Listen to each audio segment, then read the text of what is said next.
Sebanyak 12 duta besar negara sahabat menyatakan tegas berkomitmen memperkuat hubungan bilateral dengan Indonesia. Presiden Prabowo Subianto secara khusus menerima surat kepercayaan dari para duta besar luar biasa dan berkuasa penuh atau LBBP.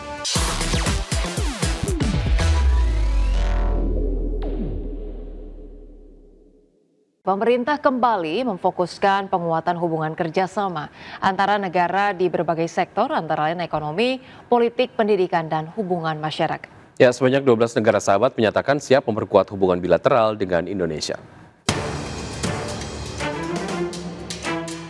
Sebanyak 12 duta besar negara sahabat menyatakan tegas berkomitmen memperkuat hubungan bilateral dengan Indonesia. Presiden Prabowo Subianto secara khusus menerima surat kepercayaan dari para duta besar luar biasa dan berkuasa penuh atau LBBP. 12 duta besar menyampaikan fokus penguatan hubungan kerjasama antar kedua negara di berbagai sektor, antara lain ekonomi, politik, pendidikan, dan hubungan masyarakat. Dalam rangka memperingati 70 tahun hubungan diplomatik antara Indonesia dan Polandia, Duta Besar Republik Polandia Barbara Szymanowska menekankan eratnya persahabatan dan kesamaan nilai pada bidang pertanian, teknologi, dan pertahanan. Hubungan bilateral dengan Kuwait, Indonesia dinilai sebagai mitra strategis dalam stabilitas kawasan dan ekonomi global. Kuwait akan memperkuat komitmennya di bidang investasi, perdagangan, dan ketahanan pangan. Dengan Pakistan, hubungan Indonesia-Pakistan diperkuat dengan kerjasama di bidang ekonomi dan masyarakat. Sedangkan dengan Yaman, kedekatan hubungan Indonesia-Yaman berkomitmen untuk meneruskan penguatan hubungan perdagangan, pendidikan, politik, dan keagamaan kedua negara. Dari Jakarta, tim liputan, IDX Channel. Otoritas Jasa Keuangan mencatat total aset industri asuransi hingga September 2025 mencapai 1.181,21 triliun rupiah. Iya, catatan ini tumbuh 3,39% secara tahunan. Otoritas Jasa Keuangan mencatat hingga September 2025 total aset industri asuransi mencapai 1.181,21 triliun rupiah. Capaian ini tumbuh 3,39% secara tahunan. Kepala Eksekutif Pengawas Perasuransian, Penjaminan dan Dana Pensiun OJK, Ogi Prastomyono menjelaskan dari sisi asuransi komersial, total aset tercatat sebesar 958,54 triliun rupiah atau meningkat 3,91% secara tahunan. Di mana kinerja asuransi komersial tercermin dari pendapatan premi yang mencapai 246,34 triliun sepanjang Januari hingga September 2025, naik 0,38% dibandingkan periode yang sama tahun 2024. Sementara itu, secara umum, permodalan industri asuransi komersial masih berada dalam kondisi solid. Tercatat risk-based capital atau RBC, industri asuransi jiwa tercatat sebesar 481,94%, sedangkan RBC asuransi umum dan reasuransi mencapai 326,38%. Di sisi lain, OJK juga mencatat total aset asuransi non-komersial yang mencakup BPJS Kesehatan, BPJS Ketenagakerjaan, serta program jaminan bagi ASN, TNI, dan Polri mencapai 222,67 triliun rupiah atau tumbuh 1,21% secara tahunan. Capaian total aset industri asuransi nasional hingga September 2025 ini tercatat jauh di atas ambang batas ketentuan minimum sebesar 120%. Dari Jakarta, tim liputan, IDX Channel. Pemirsa, Bank Indonesia melaporkan posisi cadangan devisa Indonesia pada akhir Oktober 2025 tercatat sebesar 149,9 miliar dolar Amerika, tercatat meningkat dibandingkan posisi akhir September 2025 sebesar 148,7 miliar dolar Amerika. Ya, peningkatan ini didorong oleh penerbitan Global Bond. Posisi cadangan devisa Indonesia pada Oktober 2025 mengalami peningkatan bila dibandingkan bulan sebelumnya.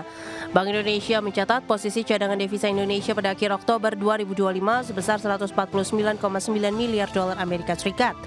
Meningkat 1,2 miliar dolar Amerika dibandingkan dengan posisi akhir September 2025 sebesar 148,7 miliar dolar. Kenaikan posisi cadangan devisa tersebut antara lain bersumber dari penerbitan Global Bond pemerintah serta penerimaan pajak dan jasa. Di tengah kebijakan stabilisasi nilai tukar rupiah dalam menghadapi ketidakpastian pasar keuangan global yang masih tinggi. Direktur Eksekutif Departemen Komunikasi Bank Indonesia Ramdan Denny Prakoso menyatakan Bank Indonesia menilai cadangan devisa ini mampu mendukung ketahanan sektor eksternal serta menjaga stabilitas makroekonomi dan sistem keuangan. Bank Indonesia meyakini ketahanan sektor eksternal tetap kuat didukung oleh prospek ekspor yang tetap terjaga serta arus masuk penanaman modal asing yang diperkirakan terus berlanjut. Sejalan persepsi positif investor terhadap prospek perekonomian domestik dan imbal hasil investasi yang tetap menarik. Untuk itu, Bank Indonesia terus mendukung peningkatan sinergi dengan pemerintah dalam memperkuat ketahanan eksternal guna menjaga stabilitas perekonomian untuk mendukung pertumbuhan ekonomi yang berkelanjutan. Dari Jakarta, Tim Liputan, IDEX Channel. PT Global Sukses Digital Tbk emiten dengan kode saham DOSS mencatatkan pertumbuhan kinerja keuangan hingga kuartal 3 tahun 2025. Ya, perusahaan retail dan distribusi alat fotografi dan videografi tersebut membukukan penjualan sebesar 623,9 miliar rupiah atau meningkat 40% dibandingkan periode yang sama tahun lalu sebesar 443,9 miliar rupiah.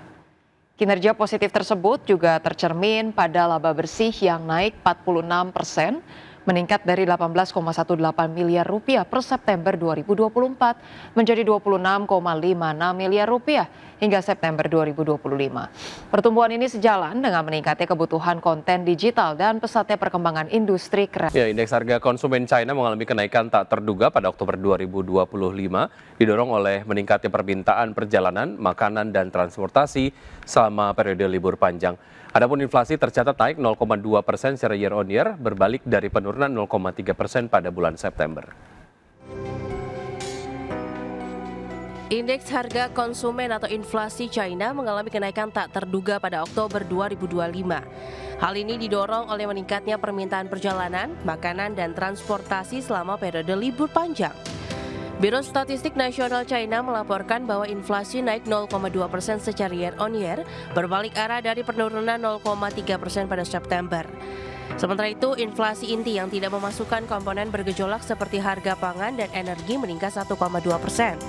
Biro Statistik mencatat biaya jasa naik 0,2% dan menjadi salah satu pendorong utama peningkatan inflasi. Di sisi lain, tekanan deflasi di tingkat produsen mulai meredam meski masih berlangsung selama 37 bulan berturut-turut.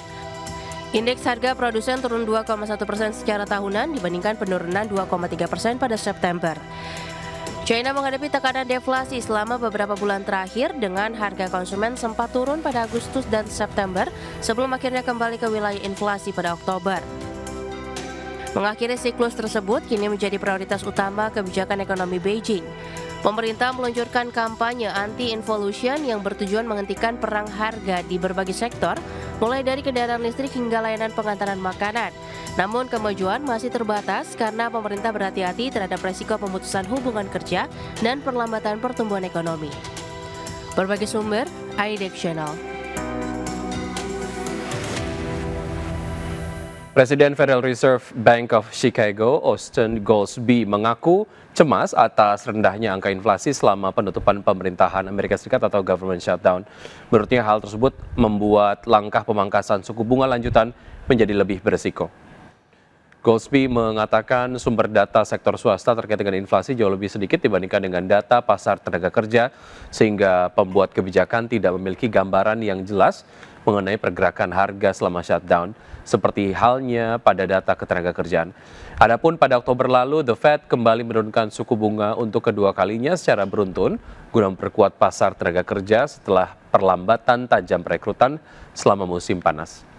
Namun inflasi yang tercatat 3% pada September masih di atas target 2% The Fed, menimbulkan kekhawatiran bahwa proses penurunan harga mungkin memakan waktu lebih lama dari perkiraan.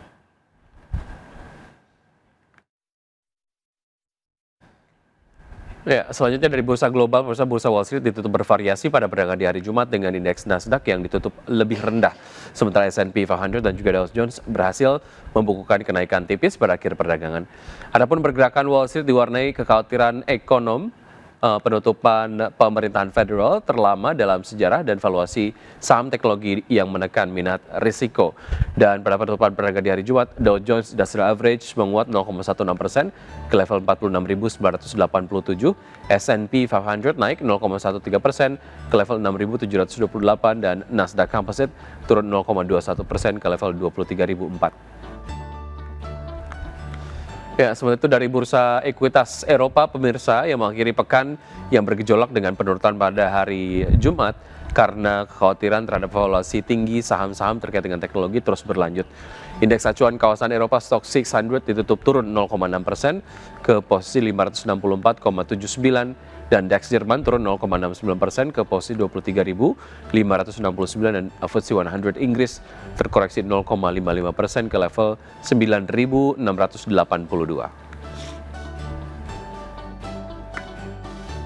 Pemirsa, PT Pertamina Geothermal Energy terus memacu pengembangan panas bumi di tanah air. Ya, tidak hanya untuk kelistrikan, namun juga untuk berbagai sektor industri melalui inisiatif Beyond Electricity. Pertamina Geothermal Energy terus memacu pengembangan panas bumi di tanah air. Tidak hanya untuk kelistrikan, namun juga berbagai sektor industri melalui inisiatif Beyond Electricity. Pertamina Geothermal Energy atau PGEO terus mendorong pemanfaatan panas bumi tak hanya untuk listrik, namun juga untuk sektor non-kelistrikan melalui inisiatif Beyond Electricity. Direktur Eksplorasi dan Pengembangan PGEO Edwil Suzandi mengatakan inisiatif ini bertujuan untuk mempercepat pertumbuhan industri manufaktur nasional. Ada 3 proyek utama yang saat ini dikembangkan, yaitu Green Hydrogen, Green Ammonia, dan Green Data Center. Proyek pilot Green Hydrogen di wilayah kerja panas bumi Ulu Belu, Lampung dilakukan bersama Toyota Indonesia sebagai calon off-taker. Selain itu, PGEO juga menggandeng Pertagas untuk pengembangan green ammonia yang dapat dimanfaatkan untuk pupuk dan bahan bakar transportasi. Sementara itu, pengembangan Green Data Center berbasis panas bumi dilakukan di Kamojang, Jawa Barat dan ditargetkan masuk ke tahap final investment decision pada akhir 2025. Direktur Utama PGEO Julfi Hadi menegaskan inisiatif Beyond Electricity merupakan strategi untuk memaksimalkan aset panas bumi dan menambah sumber pendapatan perusahaan. PGEO menargetkan peningkatan kapasitas terpasang panas bumi hingga 1 gigawatt dalam 3 tahun dan 3 gigawatt dalam 10 tahun mendatang. Dengan saat ini, mengelola 15 wilayah kerja panas bumi, PGEO berkontribusi sekitar 70% dari total kapasitas nasional. Berbagai sumber, iDex Channel.